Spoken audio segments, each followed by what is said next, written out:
చేవెళ్ళ కావచ్చు, తెలంగాణ ప్రాంతంలో కట్టిన ఆనాటికే ప్రారంభమైన ప్రాజెక్టులు, జలయజ్ఞంలో భాగంగా ప్రారంభమైన ప్రాజెక్టులు తెలంగాణ రాష్ట్రం వచ్చిన 10 సంవత్సరాలలో ఏది పూర్తి కాలేదు.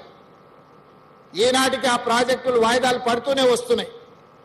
2 లక్షల కోట్ల రూపాయలు ఖర్చు అయిపోయిన నీళ్లు, ఈ నిధులు వరదలాగా నీళ్లలాగా పారినాయి. మరి ఆ నిధులు ఎవరి జేబుల్లోకి వెళ్ళినాయో ఈరోజు మీరు ఆలోచన చేయండి.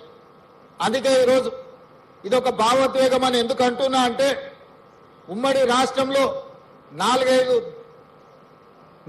దశాబ్దాలు వాయిదాలు పడ్డ ప్రాజెక్టులు ప్రత్యేక తెలంగాణ రాష్ట్రంలో కూడా 10 సంవత్సరాలలో పూర్తి కాలేదు.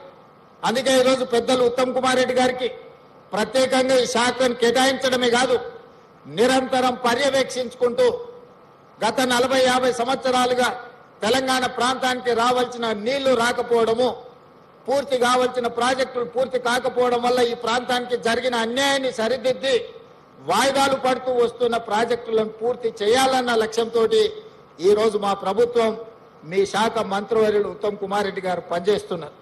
అందుకే ఈ శాఖలో నియామకాల విషయంలో ప్రత్యేకమైన శ్రద్ధ పెట్టి శాఖలో ప్రభుత్వ ఉద్యోగులు బాధ్యతతో పనిచేసినప్పుడే ప్రాజెక్టులు పూర్తి అవుతాయి.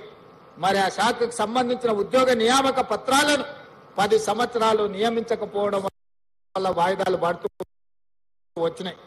అందుకే సెప్టెంబర్ 2024 నాడు దాదాపుగా ఇక్కడనే ఇదే వేదిక మీద నుంచి 738